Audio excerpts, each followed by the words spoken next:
You're 24 years old. You're one of the most photographed women on Earth. Your face sells magazines from Tokyo to Milan. Your relationship with a rock star is tabloid fuel. You have everything the world says you should want. And then one morning you wake up, look in the mirror at that famous face, and realize you can't do it for one more day. You feel the noise in the room when no one is there. You think about flights, fittings, and flashbulbs, and your chest tightens even before you've had your coffee.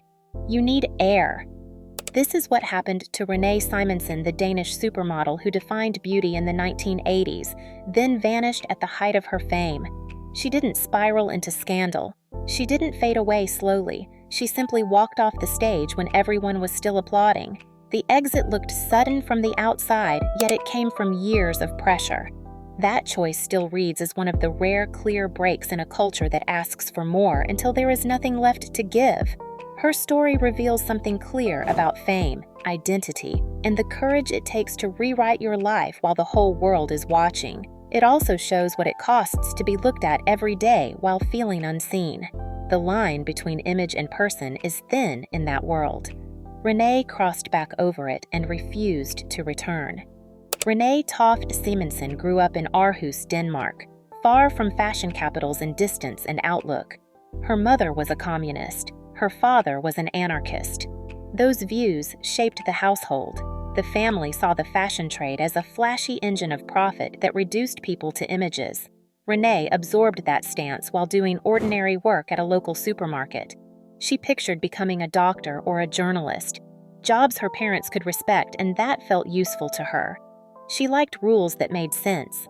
She liked work with a clear end to the day.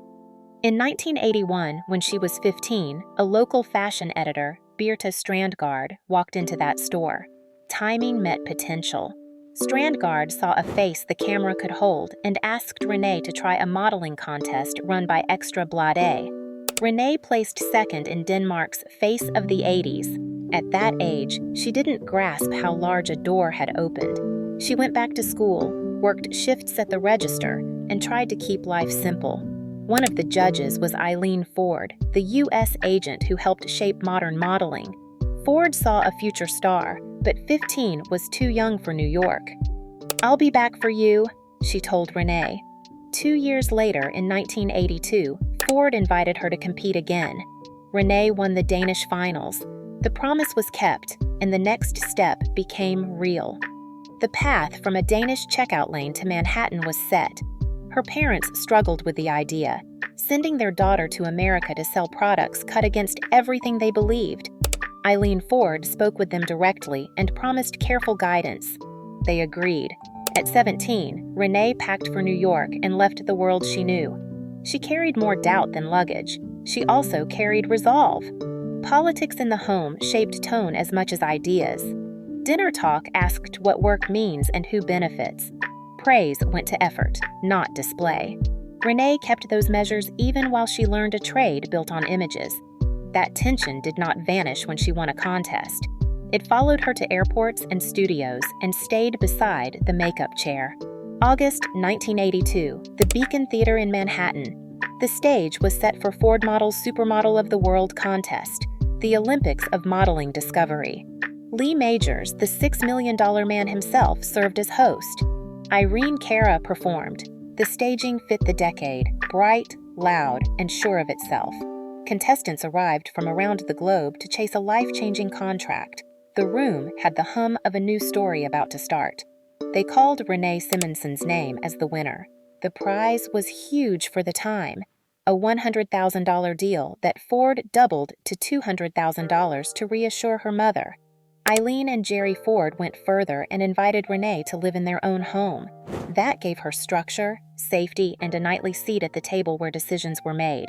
It also allows the agency to monitor the pace and protect a teenager in a city that could swallow her. With the agency machine behind her, the shift was immediate. She went from a Danish teenager to a face that editors and clients booked on sight. Ford's team refined her walk, coached her for interviews, and set up shoots that would push her onto major covers. A brand was being built in real time. She learned how to move in front of a camera, how to hold still, how to speak on cue, and how to end a day and start the next one like it never ended. Living with the Fords set a tone. Dinner at a normal hour signaled the day was done. Advice came straight, always specific to the next booking. The house felt like a base camp where a young model could return after a day that looked adult in every way. That steadiness let her learn fast without getting lost in the pace outside. In 1983, time moved differently. Renée's American Vogue debut came in April, less than a year after the Ford win. Then the flood. In 8 months, she appeared on 27 covers worldwide. Richard Avedon photographed her for 5 U.S. Vogue covers between 1983 and 1985, including the iconic image with a silver tinsel wig that still reads as quintessentially 80s. German Vogue put her on its March, April, and September 1983 issues. French and Italian Vogue followed. So did Cosmopolitan, Harper's Bazaar, and Elle. Sports Illustrated put her in its swimsuit issue, which reached viewers outside fashion circles and widened her audience. Her look fit the decade's ideal: healthy, athletic, smiling, and glamorous, the kind of beauty that read instantly on a newsstand. Designers booked her for campaigns: Christian Dior, Oscar de la Renta, Yves Saint Laurent, Versace, Valentino. Cosmetics companies signed her as a face: Clarins, Maybelline, CoverGirl. She turned up in U.S. department store catalogs, including J.C. Penney. Even Roxy Music used her image on the cover of the Atlantic Years in 1983. At 19, she was among the highest-paid models working, and she treated income like savings for a future she could not yet name. Shoots stacked up with little rest. Each cover had its own travel, call time, styling, and tone. Editors wanted joy on one day and cool distance on the next. Avedon worked with precision. He knew the frame before the light was set. He aimed to catch the spirit of a decade through one face, and Renée could give that on demand. The schedule made weeks feel like one long day. Covers were a craft. A shot had to read from across a newsstand, hold the eye, and still feel fresh a month later. The hair had volume, the color popped, and the pose conveyed ease without appearing lazy. She learned to switch moods on command: bright for an American market, sleek for a European brief. The shift could occur in as little as 1 minute between frames. Airports marked the decade. She carried a small bag, learned the crews by name, and remained flexible while the camera demanded consistency. In 1984, at a New York nightclub called Limelight, 2 worlds collided. John Taylor, bassist for Duran Duran, one of the biggest bands on the planet, had been seeing Renée's face everywhere: magazine stands, billboards, television. He later said he ached to meet this Danish beauty who seemed to embody everything glamorous about the decade. A mutual friend orchestrated an introduction. Their first date was at the movies, surprisingly normal for 2 people living extraordinarily unnormal lives. The pairing made perfect sense to everyone watching. The supermodel and the rock star. It was a story written for tabloid headlines. Other couples had set the template: Simon Le Bon with Yasmin, Billy Joel with Christy Brinkley. These relationships between music and fashion royalty defined 1980s celebrity culture. Renée was 19 when they started dating. John was young, successful, and living every moment like it might be his last. Their romance quickly became serious. The relationship became serious, and Renée believed she had found her future. The love of my life, she would later call him, never imagining they wouldn't end up together. But the relationship revealed fundamental differences in how they approached fame and its accompanying lifestyle. John wanted recognition, thrived in the spotlight, and needed the validation of public attention. He wanted Renée to want those same things, to be his partner in that very public life. But she was discovering that constant attention felt like suffocation. The gap between them widened with each passing month. By the late 1980s, they were heading in what Renée would later call different directions, a diplomatic way of saying one person was destroying himself while the other was trying to save herself. By 1987, Renée had spent 7 years inside an intense work cycle. Shoots stacked on each other, 9 to 5 on one, then 5:30 to 11 on another. Cities blurred, time zones piled up. Panic attacks began. At 24, in a decade that didn't speak freely about mental health, she feared she was losing her grip. The attacks came without warning, a racing heart, short breath, a sense that disaster was near. Far from home, she felt unmoored. Work no longer felt like play. Stylists adjusted, makeup artists retouched, photographers repositioned. All day, every day. People looked at her constantly, yet she felt unseen. The instant intimacy of a set vanished the moment a shoot ended. The public smile took effort she no longer had. The strain at home made it worse. Arguments over lifestyle and attention eroded what confidence remained. She wanted different values. She was done centering her life on how she looked. In 1988, she reached the line. "One day, when I was 24, I suddenly had enough," she said later. Uprooted, she made a simple choice. Leave now or lose herself. She chose to leave. There was no slow fade. There was a door, a step, and air she could finally breathe. She tried simple fixes, longer sleep, fewer late dinners, and small breaks between bookings. The body still sounded alarms. She kept going because the machine around her kept moving. The fear of letting teams down weighed more heavily on her than the fear of missing a job. That sense of duty delayed the choice, then made the break clean when it came. Renée went to a kibbutz in Israel with her sister. No velvet ropes, no press. A farm at dawn. She picked oranges at 5 in the morning. She wore basic work clothes. Her hands went rough. She enjoyed the anonymity.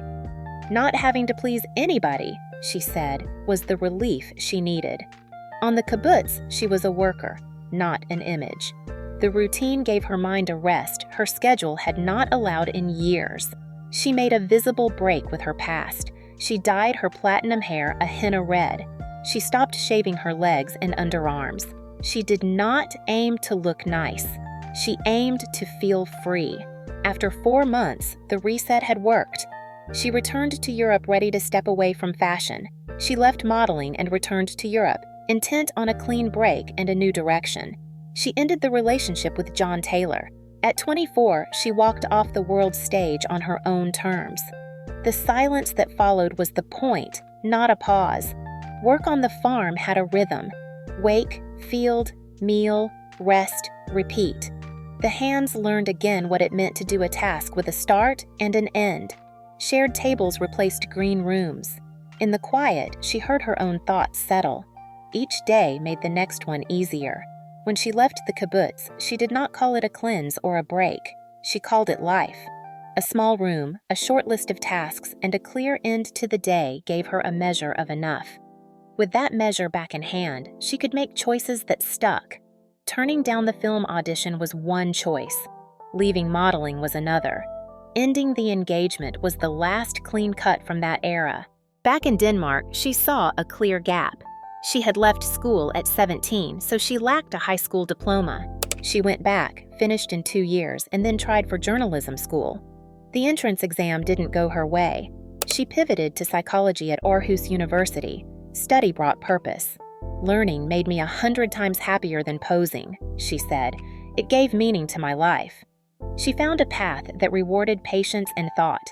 Life moved alongside school. With Christian Sandvad, she had a daughter, Ulrika, and a son, Jens. Classes and babies stretched the degree timeline to 2002. She graduated in psychology at 37. During the 1990s, she took selective jobs to maintain a steady income, a Vichy campaign in 1991 and Biotherm in 1993. She treated these as straight work. In 1997, she briefly tried her hand at editorial life as a fashion editor at a Danish magazine, but the publication folded before she could continue. That same year, she met Danish musician Thomas Helmig. They began a relationship that would lead to marriage in 2000 and a family life rooted in Aarhus. In 2003, Clarins hired her again to represent a mature skincare line. The timing fit. She stood on camera as a woman with lived experience.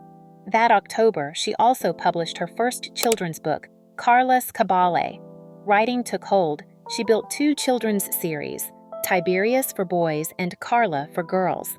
Carla later reached the screen as a feature film. She then wrote for adults, the novel Tuesday Morning in 2007, and Sentenced to Freedom in 2010. For about a decade, she also served as an advice columnist for Femina, responding to letters with the calmness of both training and experience. Writing had its own routine. Early drafts came before the house woke up. Edits fit between school runs and deadlines. The children's stories drew on small moments at home. The novels asked larger questions about change and choice. The advice column turned private letters into public care. By 2018, she had published 24 books. The latest, with a bold title about turning 50, treated age with humor and honesty. She became a grandmother. Her daughter Ulrika balanced brief modeling with school. The public saw a woman who had left the world stage to build another kind of stage in print and through private work. The supermodel was also a psychologist, a writer, a mother, and a voice in her country's public life. Renée Simonsen's arc shows what early success can conceal. She rose fast and young. The pace carried a weight she could not sustain. She chose a hard exit and rebuilt her life from the ground up. That choice didn't erase the first act. It placed it in context. It also draws a line many recognize in their own lives. The moment you stop doing what seems expected and begin doing what feels right. She returned to school, raised children, earned a psychology degree, and built a career as an author. She kept a light connection to modeling on her own terms. She found a marriage that matched her rhythm. She developed a voice readers trusted. The public recalls her covers and campaigns, but her enduring work is found in classrooms, clinics, and books. Proof lives in the quiet progress that rarely gets applause. The questions that shaped her choice still matter. Being observed is not the same as being understood. Image differs from identity. Praise from the outside cannot carry a life. Her path shows you can step away and still move towards something solid. She did that in her mid-20s and never reversed course. The 80s have become nostalgia. Her turn made her life steady. Today, when people mention Renée, they speak of more than photographs. They note a chain of choices that traded noise for meaning. The glow of that decade has faded. The oranges she picked are long gone. What remains is proof a person can set down a role and begin a life, even while the applause is still loud. That is the power of her exit and the essence of her return. The work of change often goes unnoticed. It looks like study notes, daycare runs, rewrites, and small steps forward. It looks like declining offers that pull you back into a life already lived. It looks like staying in a town where people greet you by name rather than by a magazine image. For Renée, that steady work created a different kind of fame, local, quiet, and meaningful. The themes in her journey are clear. Know when the pace is no longer safe. Choose the next step before it is chosen for you. Keep close those who value the person, not the picture. Carry skills with you into new fields. If one image holds her story, it isn't a glossy cover. It is a young woman at a desk, pen in hand, filling out school forms years after walking away from a career few would refuse. The act looks small. The meaning is vast. It marks the turn from being chosen to choosing. That turn gives the opening its force and the ending its calm. That calm is the true measure here.